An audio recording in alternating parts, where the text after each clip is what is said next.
Assalamualaikum warahmatullahi wabarakatuh. Bismillah, alhamdulillah, wassalatu wassalamu ala rasulillah wa ala alihi wa ma ba'du. Pertama, saya ucapkan selamat datang para peserta Daurah Ramadaniyah 1441 Hijriah di program Ngaji Nahu dan Ngaji Shorof. Kita berdoa mudah-mudahan apa yang kita pelajari bermanfaat untuk kita semua, bermanfaat untuk banyak orang, dan juga mudah-mudahan kita semua dimudahkan oleh Allah Subhanahu wa taala dalam mempelajari ngaji Nahu dan ngaji Shorof ini. Baik, pada pertemuan pertama ini sebagaimana saya sampaikan bahwa ini adalah pengantar dari ngaji Nahu, yang mana dalam pengantar ini saya sedikit memberikan gambaran bahwa ilmu Nahu tidak akan lepas dari yang namanya kalimat, tidak akan lepas dari yang namanya i'rab. Kemudian kalimat itu sendiri nanti dibagi menjadi 3 macam, i'rab ada 4 macam, dan ketika rofa tidak akan lepas dari 7 macam, dan ketika nasab tidak akan lepas dari 13 macam, dan ketika jar ada 3 macam. Kemudian kalau jazam itu pasti berupa kalimat fi'il, yaitu fi'il mudhari. Maka dengan gambaran ini saya ingin meyakinkan bahwa belajar ilmu Nahu tidak sesulit seperti apa yang kita bayangkan, melainkan belajar Nahu itu mudah karena kaidahnya sudah jelas. Namun perlu bagaimana kita melatih atau mempraktikkan dari kaidah-kaidah ini ketika menerapkan pada kitab kuning misalnya, sehingga nanti di sini saya akan memberikan contoh bagaimana menerapkan dari apa yang sudah saya sampaikan, mulai dari kalimat baik itu isim, fi'il, huruf, kemudian i'rabnya, kemudian posisi ketika rofa, nasab, dan jar, begitu juga ketika jazam ketika berupa fi'il. Maka ketika berupa kalimat isim tidak akan lepas dari yang namanya isim mufrad, isim tasniyah, jamak taksir, jamak mudzakkar salim, jamak muannats salim. Jadi di sini dilihat dari segi makna. Kemudian isim dilihat dari segi lafaz, yaitu ada namanya asmaul khamsah, isim mangkus, isim maksur, isim ghair munsharif. Ini juga penting untuk kita pelajari karena dari masing-masing ini mempunyai tanda yang berbeda, sehingga kita harus tahu apa itu isim mufrad, kemudian tandanya, kemudian isim tasniyah, sampai pada isim ghairu munsharif. Dan begitu juga kalimat fi'il itu tidak akan lepas dari yang namanya fi'il madhi, fi'il amar, ada namanya fi'il mudhari. Adapun model dari fi'il mudhari itu ada namanya sahih, mu'tal, dan af'alul khamsah. Adapun kalau fi'il madhi dan fi'il amar ini hukumnya mabni, sehingga ini lebih mudah untuk kita pelajari kaidahnya karena ini sudah tentu. Beda dengan fi'il mudhari, maka kita harus melihat kapan itu sahih akhir, kapan itu mu'tal akhir, dan kapan itu af'alul khamsah. Jadi itulah bentuk kalimat isim dan bentuk kalimat fi'il yang akan mempengaruhi terhadap tanda i'rabnya nanti. Perlu saya sampaikan bahwa tujuan dari ilmu Nahwu itu adalah untuk bisa membaca akhir kalimat.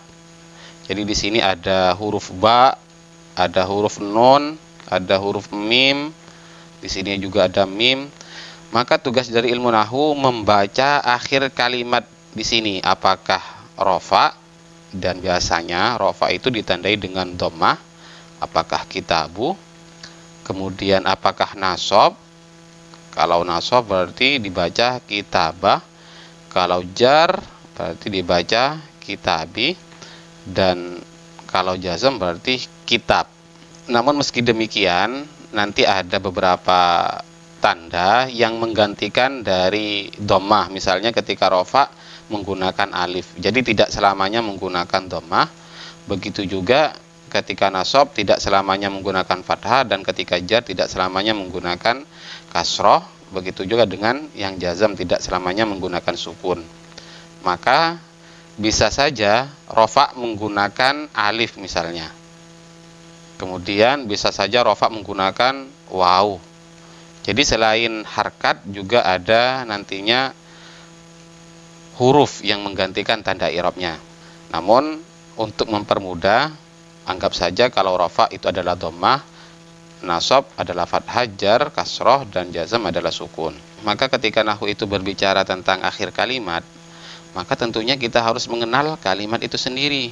Sehingga kalau kita sudah bisa menentukan kalimat, maka berikutnya adalah menentukan i'rabnya.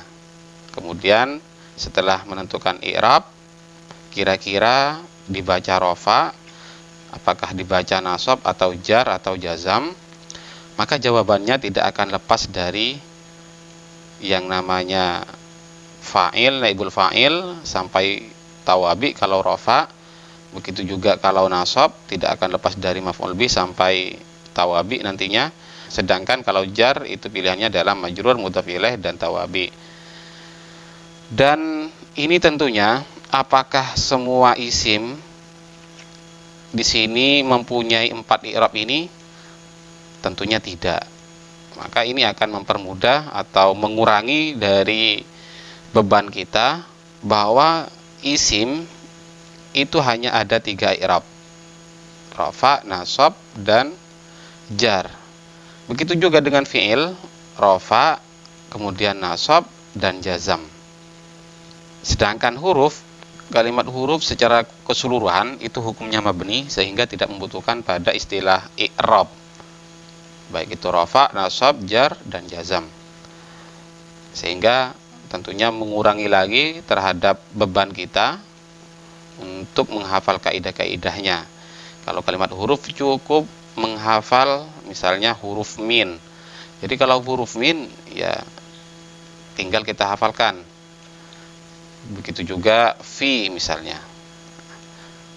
Dan nanti pada materi akan saya jelaskan dan saya kumpulkan huruf-huruf itu apa saja. Baik, mungkin terakhir saya akan sedikit memberikan gambaran bagaimana cara menerapkan dari ilmu nahwu ini. Tentunya di sini sudah sedikit saya singgung bahwa nahwu tidak akan lepas dari yang namanya kalimat. Itu ada 3 macam, isim, fi'il, dan huruf. Kemudian kalimat butuh yang namanya i'rab. I'rabnya tidak akan lepas dari rafa, nasab, jar, jazam. Kalau rafa itu kalau berupa kalimat isim tidak akan lepas dari 7 macam. Kalau berupa nasab tidak akan lepas dari 13, dan seterusnya. Maka di sini sudah ada contoh. Misalnya di sini bacaannya adalah kita. Jadi yang menentukan ini bukan ilmu nahwu melainkan ilmu sharaf nantinya. Maka tugas dari ilmu nahwu memberi harkat, apakah dibaca kitabu, kitabah, kitabi, atau bahkan bisa dibaca kitab misalnya. Maka untuk menentukan harkat terakhir tersebut, kita butuh mengenal kira-kira dari 3 kalimat ini kalimat apa. Jadi pertama yang harus kita kuasai adalah mengenal kalimat. Maka untuk mengenal kalimat isim nanti kita harus mengenal namanya pengertian atau ta'rif dan tanda-tandanya. Begitu juga dengan fi'il. Sedangkan kalau huruf, sebagaimana saya sampaikan bahwa sebenarnya ini tidak butuh pada tanda dan tidak butuh pada i'rab, maka cukup menghafal. Namun kita harus mengetahui apa definisi dari kalimat huruf itu sendiri. Maka kalimat ini dilihat dari kalimat itu adalah kalimat isim. Dari mana tahu bahwa di sini adalah kalimat isim? Yaitu dari pengertian atau ta'rif, juga dilihat dari tandanya. Apa saja nanti pada pertemuan berikutnya saya akan coba menjelaskan. Maka kalau kita sudah mengenali bahwa ini adalah kalimat isim, tugas berikutnya adalah pilihannya ada 3 macam. Berarti di sini tidak bisa atau tidak mungkin dibaca kitab, karena ini adalah kalimat isim. Tidak ada isim yang jazam dan menggunakan tanda sukun. Maka pilihannya di sini adalah kalau bukan kitabu, kitabah, dan kitabi. Maka ketika kita sudah berani mengatakan kitabu, maka kita harus mempertanggungjawabkan dan tidak keluar dari yang 7 macam ini. Apakah dijadikan fa'il, naibul fa'il, mubtada, apakah khobar, dan seterusnya. Maka harus mempertanggungjawabkan dari apa yang kita baca. Dan terserah kita baca kitabu, kitabi, asalkan itu sesuai dengan kaidah, tidak menyalahi pemahaman, maka dipersilahkan untuk dibaca apa saja, karena yang menentukan adalah kita sendiri. Kemudian yang kedua juga di sini baya. Maka untuk menentukan apakah bayanu, bayana atau bayani, lagi-lagi kita butuh pada yang namanya kalimat. Oh, berarti ini adalah kalimat isim misalnya. Maka pilihannya adalah antara bayana, bayani, bayanu. Sehingga nanti yang perlu sangat dipahami itu adalah tentang kapan itu rofa, kapan itu nasab, dan kapan itu jar. Sedangkan untuk mengenali tanda jarnya dengan kasro, apa dengan fathah, atau dengan huruf misalnya, jar menggunakan ya, maka butuh pada mengenali kalimat itu sendiri, baik itu secara makna maupun secara lafaz.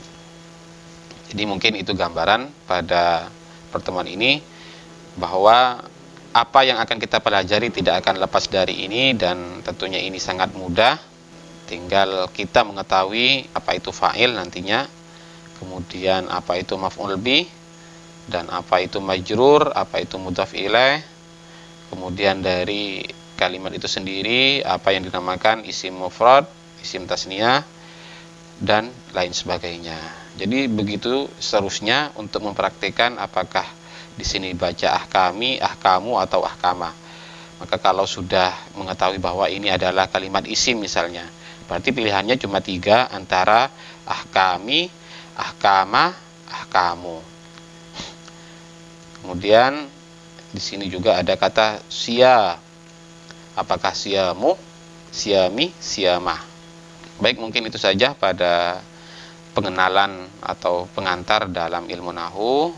Berikutnya kita sudah memasuki materi yang perlu kita pelajari, sehingga dengan gambaran ini mudah-mudahan saya bisa meyakinkan bahwa belajar ilmu nahwu itu mudah, tinggal bagaimana kita mempraktikkan. Dan tentunya praktik itu lebih sulit daripada mempelajari teori atau mempelajari kaidah-kaidah ini. Akan tetapi kalau sudah menguasai kaidah-kaidah ini, tentunya itu akan mendukung untuk mempermudah dalam mempraktikkan. Kalau langsung praktik tanpa menguasai kaidah-kaidah ini, tentunya itu juga sangat sulit. Meskipun itu benar, tentunya itu hanyalah kebetulan. Baik, mungkin itu saja yang dapat saya sampaikan.